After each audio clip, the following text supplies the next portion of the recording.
Hey there, I'm Becky, and welcome to the Literary Escapes podcast. Today on the podcast, we are going to take some literary escapes.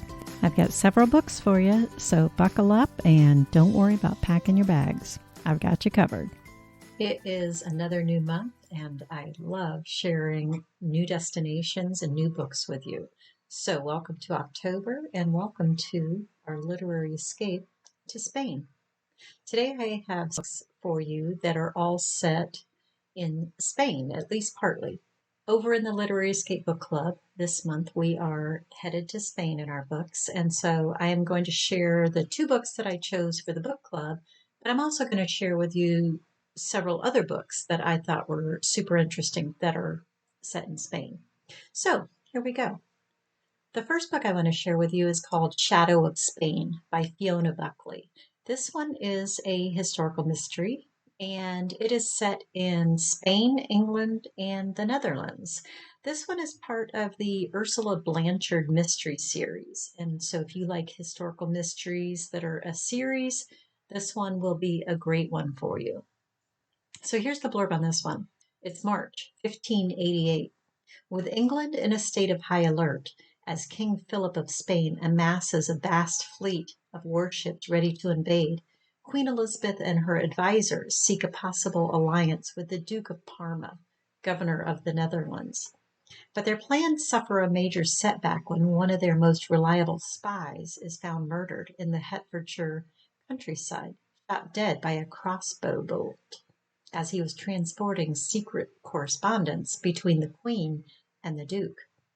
The Queen's half-sister and occasional secret agent, Ursula Stannard, is happy not to be involved for once. But when Ursula's ward, Mildred, elopes with the handsome yet mysterious Berend Gomez, Ursula is forced to follow the pair to Brussels, where she finds herself plunged into a hotbed of intrigue and rumor at the Duke of Parma's court, a palace where no one is trusted. Can Ursula rescue Mildred, effect an alliance with the Duke, and stay alive in the process? The future of England depends on it. So this is Shadow of Spain by Fiona Buckley. So hopefully, if you like a historical mystery, you'll want to check that one out. The next one I've got for you is a historical fiction. This one is by Chanel Clayton, who writes fabulous historical fictions, usually set in the Cuba area. And this one is in Cuba, but also in Barcelona, Spain.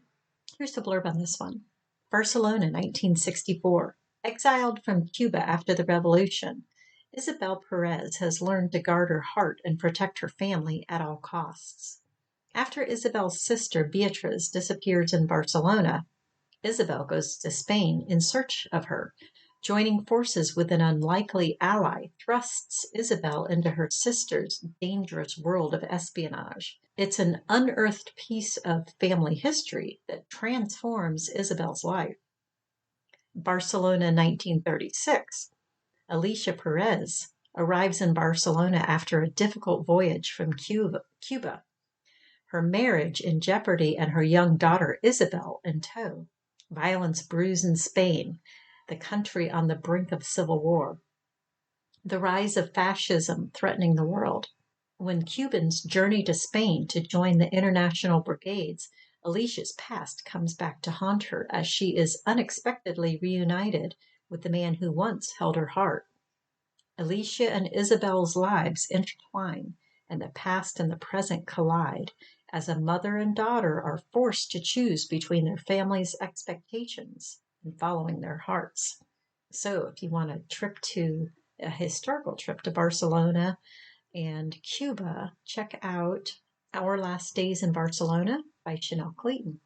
The third book I've got for you is called From Barcelona with Love, and it's by Elizabeth Adler. Elizabeth Adler is one of my favorite authors because she writes romantic suspense, heavy on the suspense, and when she writes, you feel like you're there, and that's what I really love in a book. And this book is no exception. So she takes us from the Hollywood Hills to the streets of Barcelona, from the lush vineyards and wineries to the most exclusive homes in Europe. So here we go. Bibi Fortunato was the hottest ticket in town. Singer, actress, and celebrity. 2 years ago, she was arrested on suspicion of murdering her lover and his new mistress, who happened to be Bibi's best friend. Bibi was front page news in a way her publicist had never dreamed of, but the police were never able to prove anything, and she was set free. With the cloud of suspicion and murder still hanging over her, Bibi left for Barcelona, where she quite simply disappeared. But when Bibi's daughter comes to private investigators Mac Riley and Sonny Alvarez for help, they can't resist the temptation to solve this mystery once and for all. Who really killed Bibi's lover? And who would want to frame Bibi? And who is beckoning them from Barcelona? So, if you feel like getting swept up in a romantic suspense, From Barcelona with Love by Elizabeth Adler. So I've got another romance for you. This one is a romantic comedy, and it is called The Spanish Love Deception by Elena Armas. And this one takes us from New York City to a small town in northern Spain. Here's the blurb on this one. Catalina Martin desperately needs a date to her sister's wedding, especially since her little white lie about her American boyfriend has spiraled out of control. Now, everyone she knows, including her ex and his fiance, will be there and eager to meet him. She only has 4 weeks to find someone willing to cross the Atlantic and aid in her deception. New York to Spain is no short flight, and her raucous family won't be easy to fool. Enter Aaron Blackford, her tall, handsome, condescending colleague, who surprisingly offers to step in. She'd rather refuse. Never has there been a more aggravating, blood-boiling, and insufferable man.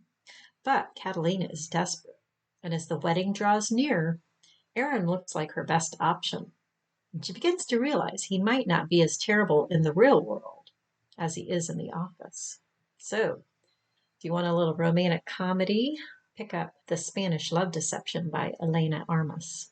The next book I have for you is a historical mystery again. This one is by author Carlos Ruiz Zafran. He is a well-known Spanish author and has quite a backlist for you to go through if you enjoy his style.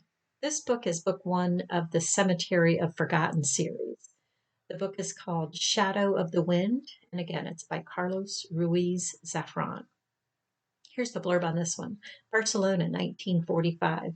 A city slowly heals in the aftermath of the Spanish Civil War, and Daniel, an antiquarian book dealer's son who mourns the loss of his mother, finds solace in a mysterious book entitled The Shadow of the Wind by one Julian Carax.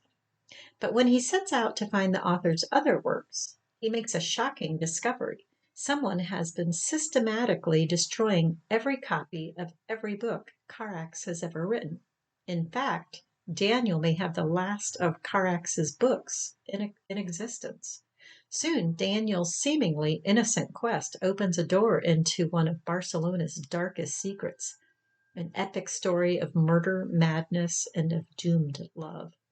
So pick up Shadow of the Wind by Carlos Ruiz Zafran. And if you enjoy his style, you've got a whole selection to choose from to go to next. So now I'm going to share with you the 2 books that I chose for the book club. The book of the month is called The Spanish Daughter. It is by Lorena Hughes, and this one actually mostly doesn't take place in Spain, oddly enough. There's pieces of it that are in Spain, but the bulk of the story is actually in Ecuador. So here's the blurb on this one. As a child in Spain, Curie always knew her passion for chocolate was inherited from her father. But it's not until his death that she learns of something else she's inherited, a cocoa estate in Vinces, Ecuador, a town nicknamed Paris Chiquito. Eager to claim her birthright and filled with hope for a new life after the devastation of World War I, she and her husband Cristobal set out across the Atlantic Ocean. But it soon becomes clear someone is angered by Curie's claim to the estate. When a mercenary sent to murder her aboard the ship accidentally kills Cristobal instead, Curie dons her husband's clothes and assumes his identity, hoping to stay safe while she searches for the truth of her father's legacy in Ecuador. Though freed from the rules that women are expected to follow, Curie confronts other challenges at the estate: newfound siblings, hidden affairs, and her father's dark secrets. Then there are the dangers awakened by her attraction to an enigmatic man as she tries to learn the identity of an enemy who's still at large, threatening the future she is determined to claim. So I'm excited to see what the book club thinks of this one. It is a historical fiction, and again, it's called The Spanish Daughter by Lorena Hughes. We will be meeting Lorena Hughes at the end of the month, end of October. And so if you'd like to join us in the discussion and meeting the author, check out the show notes. There'll be a link in there for you to come join us. The companion book, I always choose 2 books each month and that are both set in the destination of choice. This one is called Retreat to the Spanish Sun by Jo Thomas. This one is set in southern Spain in the Andalusia area. So here's the blurb on this one. Eliza has a full house. When her 3 children grew up and moved out, she downsized to a smaller property. But now they're all back. Every room in her house is taken, and Eliza finds herself sharing her bed with her eldest daughter and her daughter's pug. Combined with the online course she's trying to finish, plus her job to fit in, there just isn't the peace and quiet that Eliza needs. So when an ad pops up on her laptop saying house sitters wanted, Eliza can't resist the chance to escape. She ends up moving to a rural finca in southern Spain, looking after the owner's Iberico pigs, learning about secret gastronomic societies, and finding a new zest for life and love along the way. So this one was a fun one. I absolutely enjoyed the sense of escape in this one, and the area that she chose in Andalusia just sounds completely lovely. So if you'd like a nice escape to Spain, small southern town in Spain, then check out Retreat to the Spanish Sun. Thanks for joining me today, and I hope that you found a book that you might like to read that will give you that escape to Spain. And check out some of my other ones that take you all around the world. I have books that take you from Morocco to New York City to Hollywood, California. So check out the other podcasts and join me on some other literary escapes. Thanks for joining me today, and I'll talk to you next time. Come check out the Literary Escape Book Club. We are a group of readers who love to travel, or maybe travelers who love to read. Either way, come join us in our next escape. The information will be in the show notes. I'll see you next time.